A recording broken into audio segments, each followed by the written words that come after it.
ఆంధ్రప్రదేశ్ ప్రభుత్వం ప్రతిష్టాత్మకంగా అమలు చేస్తున్న P4 public private people partnership zero poverty కార్యక్రమంలో రాజమహేంద్రవరం రూరల్ పరిధిలోని కడియం మండలం రాష్ట్రంలోనే ప్రథమ స్థానంలో నిలిచింది.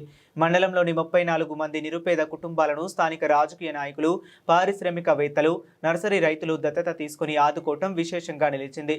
శనివారం కడియం జిఎన్ఆర్ విల్లాలో నిర్వహించిన కార్యక్రమంలో జిల్లా కలెక్టర్ కీర్తి చేకూరి, ఎమ్మెల్యే గోరింట్ల బుచ్చయ్య చౌదరి పాల్గొని P4లో ఎంపికైన లబ్ధిదారులకు చెక్కులు పంపిణీ చేశారు. అంతకుముందు PMJY పథకం కింద ఎంపికైన 2 లబ్ధిదారులకు ఆటోలను కలెక్టర్, ఎమ్మెల్యే చేతుల మీదుగా అందజేశారు. ఈ కార్యక్రమంలో MPP Velugubanti Prasad, vice MPP Pantham Ganapathi, Kadiyam పుంగలంక society అధ్యక్షులు గట్టి నర్సయ్య, నర్సరీ రైతులు, వివిధ పార్టీల నాయకులు గట్టి సుబ్బారావు, వెలుగుబంటి నాని, పుల్ల రామారావు, పాటంశెట్టి రామ్జీ, ముద్రగడ జమ్మి, వివిధ శాఖల అధికారులు పాల్గొన్నారు.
ఒకటి ప్రభుత్వం తన బాధ్యతలు చేస్తుంది, కానీ ప్రజల భాగస్వామ్యం కూడా అవసరం.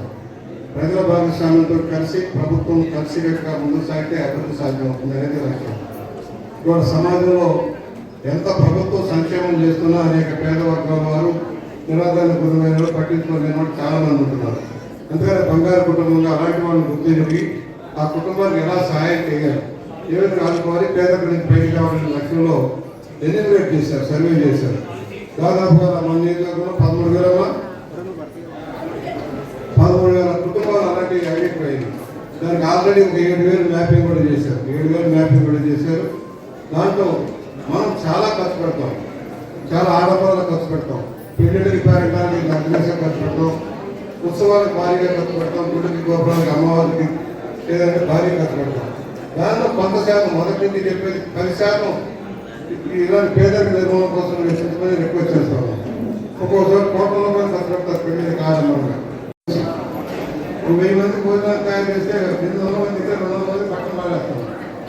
ఆ 200 మందికి కూడా సేవ్ చేసుకుని 10 మంది సాయం చేయగలిగితే ఇవాళ ఉన్న మనం కట్టుకోం. మనం మొదటి చెప్తాం, మనం వచ్చేటప్పుడు ఏమి పొచ్చురావు, నెల మీద పడినప్పుడు ఏమీ రాదు, పోయేటప్పుడు ఏం కట్టుకోం. మధ్యలోనే ఏదో సాధిద్దాం ఎంత సంపాదించినా తరుగు కొంతమంది 1000 కోట్లు ఉన్నాడు తినేదే, నువ్వు నేను పేదవాడు తినేది. ఆయన గట్టిదాకా మనం కొంచెం కోరేమని అంతే తేడా, అంత తేడా రాదు. కనుక పేదలకు సాయం చేసే లక్ష్యం ఉండాలి.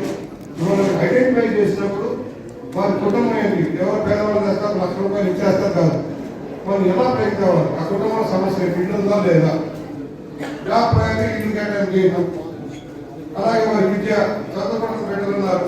ఇవాళ ప్రభుత్వం తల్లి వందనం ఇస్తుంది ₹15,000. నేను తిరుమల స్కూల్లో చెప్తాను, సిటీ సేవలో చెప్తాను, చైతన్యంలో చెప్తాను, డబ్బులు లేకపోతే కరెక్ట్ కాదు. ప్రభుత్వ పాఠశాలలు, కళాశాలలు బాగా చేస్తారు, అవి మానలైపోతున్నాయి కానీ సరే అమ్మకం కాదు. మన రాష్ట్ర ప్రభుత్వం కూడా మ్యాక్సిమం సపోర్ట్ చేయాల్సిన అవసరం ఉంది. ఇవాళ కొన్ని ఇస్తున్నాము. గతంలోనే వాటర్ చట్టం ఆపేసి బోర్ వేసుకుని పర్మిషన్ ఇచ్చాం, ఫ్రీ కరెంట్ ఇస్తా ఉన్నాం. ఫ్రీ కరెంట్లో మోటార్ మీటర్ పెట్టడం ఆపించాం. అలాగే సోలార్ పెట్టుకుని ఉంటున్నాం, మన ప్రభుత్వం వల్ల సోలార్ పెట్టుకుని ఉంటున్నాం. ఒకటి రిజిస్ట్రేషన్ చేసుకుంటే చేసుకోవాలి, వెరీ సీరియస్ మ్యాటర్.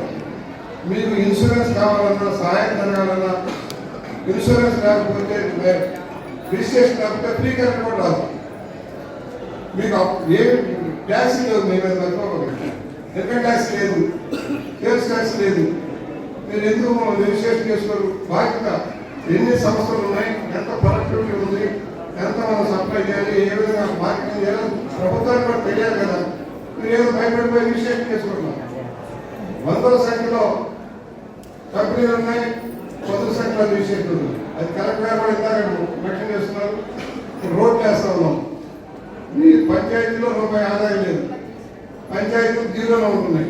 అయినా కూడా నేను వచ్చిన దగ్గర నుంచి ఏదో ప్రభుత్వాలు మన జిల్లాలో కూడా ఎక్కువ అందంగా ఈ మండలం ఉంటుంది.